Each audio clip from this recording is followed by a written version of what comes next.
At 8:45 a.m., we continue with news and views this morning with myself, Inayat Wadi, and we are now taking a look at the Gauteng Premier, Panyaza Lesufi, talking about NGOs, and there have been talks about funding that has been slashed, budget cuts that have taken place, and the Premier is saying that the work of NGOs will not be hampered and promises to stop budget cuts, but there are serious concerns. And the Teddy Bear Foundation has also expressed this concern. And we're going across now to be joined by Dr. Shaheda Omar, who is the director at the Teddy Bear Foundation and also the clinical director of the Teddy Bear Foundation. Dr. Shaheda Omar, Assalamu alaikum wa rahmatullahi wa barakatuh, and welcome to the show. Wa alaikum salam wa barakatuh, and shukran for this opportunity. Yes, just how concerned are you about these alleged budget cuts, despite the Premier Panyaza Lesufi saying that the work would not be hampered and this issue would be resolved soon? So I think it's very important to understand that we cannot use the word alleged. On the 1st of April, the Premier and the MEC had a meeting with NPOs speaking about the subsidy cuts. And it was then informed that there would be 61% of subsidy cuts. But the deliverables need to be the same. So the same targets continue to apply in order to qualify for the subsidy. So how does that impact and effect on any organization? The reality is that it's more than half of what individual organizations or NGOs were receiving, which means that the posts that have been covered, the social work posts, because they only cover posts, the social work posts would now be covered at half its original amount. And that in effect means that this personnel, the social workers, need to continue working, but only getting half the amount of money. And according to social development, that the balance needs to be augmented by the NGOs. Now, that is very unrealistic and definitely not acceptable, and it was not a misunderstanding as it was indicated in an interview yesterday by the Premier, because this was received in writing by many organizations. Some of them had already signed their service level agreements in which it stated the slash and reduction in the subsidies. Some organizations have not signed yet, have not received the SLA, and Teddy Bear Foundation was also waiting to sign the SLA, but we were informed that they put it on hold until further notice. So the reality is that many organizations have already shut down because they cannot continue, they cannot afford to pay their staff. One organization yesterday in an urgent meeting where we're sitting on the Gauteng Crisis Committee informed us that they had to sell 2 of their vehicles in order to pay their staff their salary, and they have officially shut down their offices. We know that already in the Western, in Krugersdorp, 3 NGOs have shut down. In Tshwane, in Pretoria, another few organizations, and it's spreading all over. People cannot continue to deliver services when they do not have funds in order to deliver those services. So just that's an overall view, an aerial view of what is happening on the ground. A meeting was called up yesterday, an urgent meeting in response to our Premier's national interview on the radio, and the MEC for Gauteng called up a meeting with reps from civil society organizations, reps from each sector, and of course there'll be a follow-up to that meeting where the NGOs identify their challenges, their concerns, the worries, and address the way forward.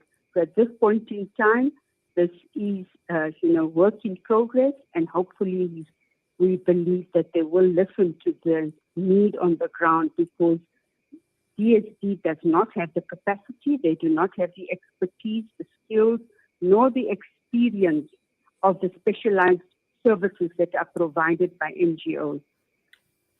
Well, certainly. And also, I think what is important to understand is we cannot ignore the fact, Dr. Shaheda, of the work that NGOs are doing and the work that government cannot do, because, as you mentioned, that these are specialized services that NGOs are rendering. And also looking at your organization, the Teddy Bear Foundation, and many other organizations that are doing this work, and making statements like the brilliant work by NGOs must be supported and celebrated, not sabotaged. Now, just looking at your organization in particular, Teddy Bear Foundation, should these budget cuts take place, how will this affect you?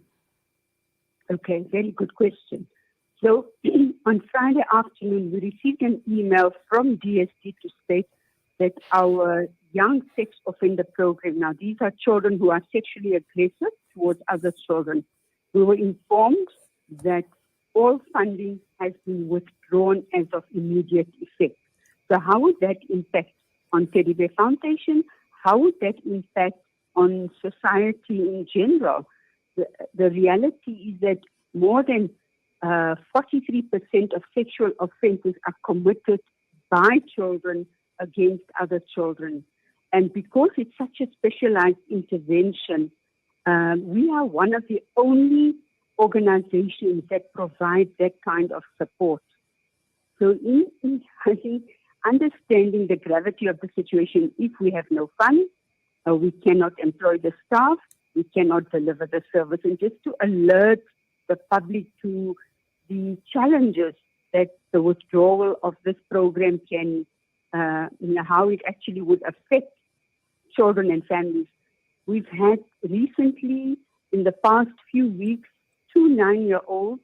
The one 9-year-old raped a 6-year-old in a toilet. Another 9-year-old raped a 3-year-old when they were visiting. And of course, families were distraught and distressed, and they couldn't find support anywhere, and they came outside of province to receive intervention, support, guidance, management. And the school also approached TBF in order to assist and guide them in managing the many challenges. So this kind of intervention would not be available, not accessible. It would come to an end. And if we look at the statistics in this past financial year, over just under 2,000 children who had committed sexual offenses against other children have received intervention. So I think, and of course, the primary objective is to disrupt and break the cycle of abuse. And we know that gender-based violence is a national pandemic, as stated by the state president. And I think to understand that if we really want to address the scourge of violence, these programs are critical in breaking that cycle, perpetuating that cycle of intergenerational patterns of violence. So what would actually happen on the ground is that, everything would just go awry, there would be chaos, and there would be no interventions, no support, and of course, more and more children would be violated and continue to violate. Well, this is extremely serious from what you've just described, Dr. Shaheda. And earlier on, just before this interview, I spoke with Professor Olaf Shishana and talking about South Africa and the first mental health summit that is taking place. And, she was talking about policies and talking about the mental well-being. And it's when we're talking about budget cuts like these, about not investing in NGOs, in organizations like yourself, and all of this is going to impact even further with the mental well-being of society in general, and child rape. I mean, children raping other children. I mean, this is where we've got to in this country, amongst the many other problems you mentioned. You mentioned GBV, but there are just so many other issues. There is poverty. There is so much that is taking place in this country. And again, it appears as if this has not been a well thought of policy on the part of those that make these allocations to these budgets, that all of this is disastrous for the country, disastrous for the future, and more importantly, for young people that are growing up in this country.